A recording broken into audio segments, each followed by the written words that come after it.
Dungeon Delver. Dungeons & Dragons 3.5 Complete Adventurer Prestige Classes. Indiana Jones. That's literally what this prestige class is. What if Indiana Jones was in a fantasy setting and had magic? When my stress levels are through the roof, I shave my head.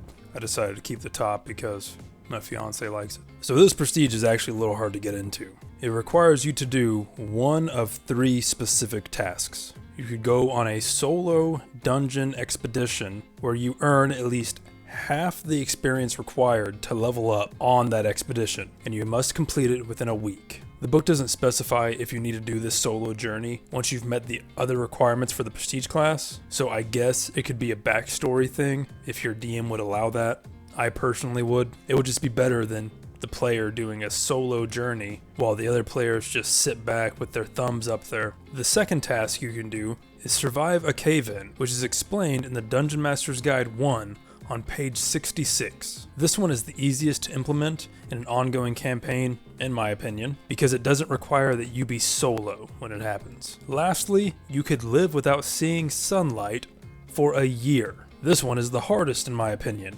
Unless you start the campaign in the Underdark or somewhere that there isn't sunlight, it requires a year of this. So I say this one could be backstory stuff as well. I would personally ignore the special requirement tasks depending on the campaign, or just let it be backstory stuff. But you also need 10 ranks in Climb, Disable Device, Open Lock, and Search. 5 ranks in Craft Stonemasonry, Hide, Knowledge Dungeoneering, and Move Silently. The feats Alertness and Blind Fight, and the class ability Trap Finding. Good lord. I'm all for cool, specific prestige class entry stuff, but good luck going into this one other than being a level 7 rogue. You have a D6 for health, 8 plus your intelligence for skills, and you get no new proficiencies. Before I go into the stats and abilities of this prestige, I'm going to let you know that this prestige does not belong in a combat-focused campaign. You will die or be useless to the party. I got a chart in my hand. 3-Force base attack, good fort and reflex, bad will. At level 1 you get 60 feet of dark vision, or an extra 30 feet if you already have dark vision. You also get the ability Deep Survival. You get to add your Dungeon Delver class level to any survival checks made whilst in an underground environment. And you get Trap Sense +1. This increases to +2 at level 4, +3 at level 7, and +4 at level 10. This stacks with any Trap Sense that you might have from another class. At level 2, you get Reduce and Stone Cunning. Reduce allows you to cast the spell Reduce Person on yourself 3 times per day, and your prestige class level acts as your caster level. Stone Cunning allows you to cosplay as a dwarf. You get the dwarf Stone Cunning ability, except the bonuses act as a competence bonus instead of a racial bonus. So if you already have Stone Cunning, the bonuses stack. Level 3 gives us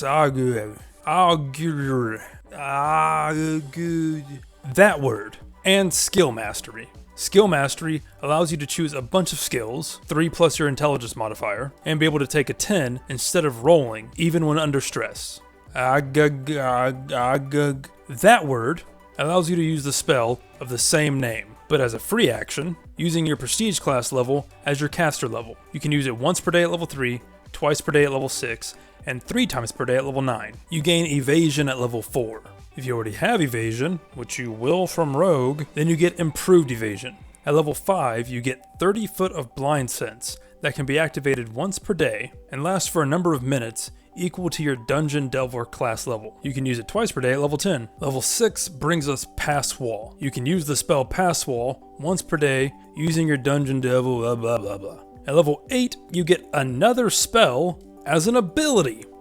Find the Path. You can use it twice per day, using your levels blah blah blah, but you can only target yourself with this ability. And finally, at level 9, you get another spell, Phase Door, once per day, except you cast it at an 18th level. Not bad. That wraps up Magic Indiana Jones. Is it interesting? Yeah. Is it one of my favorites? Not even in my top 10. Foreshadowing for a future video. Yeah, I'll inevitably do some top 10 videos. It's like YouTube 101 for niche creators. But for now, let's take a look at the Dungeon Delver I made. Pause the video now, to take a good look at the character sheet.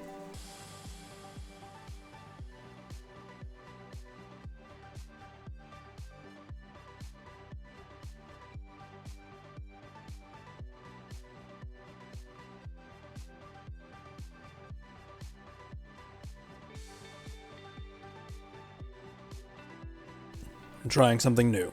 So this is Stoniana Jones. That's right, I went with the pun because I love puns, addicted to them. Puns and dad jokes. She is not very combative. She probably won't kill anybody. I mean, obviously given enough time and the fact that whilst defending she has a 30 AC, she's not gonna straight up nuke someone like other characters that I can make. Good dexterity, decent wisdom. She's 157, which makes her middle-aged. She is in charge of the Dwarven Kingdom of Jarek, their mining association. Anything with cave expeditions and territory expansion for the underground. She is decently wealthy, but she is a level 17 character, 7 levels rogue, 10 level dungeon delver. I just wanted to make a dungeon delver in charge of expedition. Expedition protection, it makes sense. If there's a cave-in, she has the spell-like abilities to save people easily. But she doesn't have leadership, which I don't really do often. I'm just going to say that the people under her are under the king's leadership tree. She has a defending light pick. Outside of combat, she will use the light pick along with her climbing kit to help her, well, climb. And as you can see, her climb is pretty good. She has a 35 climb, and on top of that, she does have climb under her skill mastery. She has craft stone masonry, blacksmithing, sculpting, and gem cutting. Not only is she in charge of the mining guild, but she pretty much does a lot of, well, craftsmanship. She makes a lot of things. Nothing special for feats. Abilities, nothing special. She's a rogue, dungeon delver, and you just heard everything that I went over for the dungeon delver abilities. I don't know if you can tell, but I don't really care about this prestige class. It's interesting, but this, in my opinion, is a very NPC prestige class. Besides Pass Wall, where you can actually build a tunnel with magic, basically, everything else is just in my opinion. I don't really care about it. Nothing really is pizzazz. There's not some unique, interesting ability. That's one thing I like about a lot of prestige classes, is they have a very specific, unique ability to them. Dungeon Delver just gets a lot of spell-like abilities that could get them out of situations, or can get them through situations. Literally, phase door. Get you through almost anything. Glad your party could come with you. Oh wait, they can't. I'll look it up later. I'm not going to correct myself now. Her inventory, the only thing of note is that she does have a type 4 bag of holding, and in it she has a bottle of air. She uses this bottle of air in the bag of holding to help save people, because she can put people in her bag of holding, so it could easily save a whole lot of people. Then she pops that bottle of air, and that's just continuous air in that space. They will not suffocate. They could starve if she leaves them in there for a week, but I mean, she's not going to. She doesn't have it on her, but if she's going to save people, she will obviously bring trail rations with her. And then the shovel of flying, I just thought was a fun flavor on the broom of flying. It makes sense she would have a shovel with her. Say she uses all of her abilities for the day, and then she's got to dig a path somewhere. Shovel of flying. And if she doesn't want to climb, she can fly up there. But that is Stoniana. Stoniana Jones. I hope you like her. I like her as a character. I just don't really care about the prestige class. I kind of hope that one day some of my players go to Jarek, the kingdom of the dwarves to the north. I already know what her personality is going to be. She's going to be really cheery and adventurous, but at the same time, a little salty that she can't really go on adventures because she now has this great duty to the kingdom of Jarek, where 24/7 she has to be at their beck and call in case something happens, in case there's a cave-in. So she's kind of hyper. That's just how I view her, and that's how I'm going to use her. Time for the typical YouTube stuff. If you got this far, comment